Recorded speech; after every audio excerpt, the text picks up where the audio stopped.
ಇಲ್ಲಿಲ್ಲ ರಾಯಚೂರ್ದ ಏನೋ ಸ್ಟೇಟ್ಮೆಂಟ್ ನೋಡಿದ ಮುಂದ 2000 ಏನ ಅದೇನ್ ಪೇಪರ್ದಾಗ ಬಂದು ಕರೆಕ್ಟ್ ಹೇಳ್ಯಾರ ಇಲ್ಲ ಗೊತ್ತ. ನಿನ್ನೆರೆ ಏನು ಹೇಳಿಲ್ಲ.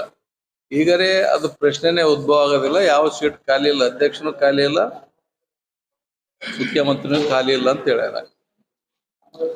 ಬಿಜೆಪಿದವ್ರಿಗೆ ಬರೀ ನಮ್ಮ ಪಕ್ಷದ ಚಿಂತೆ, ಅವ್ರ ಪಕ್ಷದ ಪೂರಾ ಸತ್ಯನಾಶ ಆಗಿ ಹೋಗಿ ಸಿಕ್ಕಂಗ ಬಾಯಿಗೆ ಬಂದಂಗ ಬೇಲೆ ಕಟ್ಟಾರ. ಅವ್ರದ್ದು ಏನಾದ್ರು ತಲೆ ಕೆಡ್ಸ್ಕೊಳ್ರು.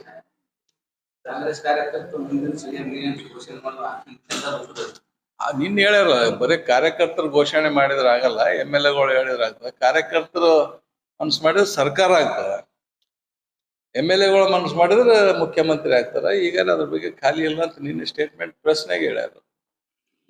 ಅದ್ರ ಬಗ್ಗೆ ಪ್ರಶ್ನೆನೇ ಉದ್ಭವ ಇಲ್ಲ. ನಮ್ಮ ಪಕ್ಷದಾಗ ಯಾರು ಕೂಡ ಮುಖ್ಯಮಂತ್ರಿ ಆಗ್ತೀನಿ ನಾನು ಮಾಡೋನವ್ರು ಯಾರು ಇಲ್ಲ. ಬಿಜೆಪಿದವ್ರು ಹೇಳಕತ್ತಾರ ಈಗ 2 ವರ್ಷದಿಂದ, ಅವ್ರಿಗೆ 1.5 ವರ್ಷದಿಂದ ಹೇಳ್ಕೊಂತ ಹೊಂಟ್ರ. ಇವತ್ತು ಬೀಳ್ತದ, ಅವತ್ತು ಬೀಳ್ತದ, ಈಗ ಆಗ್ತದೆ, ಈಗ CM ಚೇಂಜ್ ಆಗ್ತದೆ, ಆ CM ಚೇಂಜ್ ಆಗ್ತದೆ. ಅವ್ರು ಹೆಂಗೆ ಹೇಳ್ಕೊಂತ ಹೊಂಟ್ರ. ಅವ್ರ ಪಕ್ಷದಾಗೆ ದೊಡ್ಡ ದೊಡ್ಡ ಹೊಲಸ ಸಿದ್ದರಾಮಯ್ಯ ಚಲೋ CM ಅಂತ ಅವ್ರ ಪಕ್ಷದವ್ರು ಹೇಳ್ಯಾರ, ಅವ್ರೇ ಹೇಳ್ಯಾರು.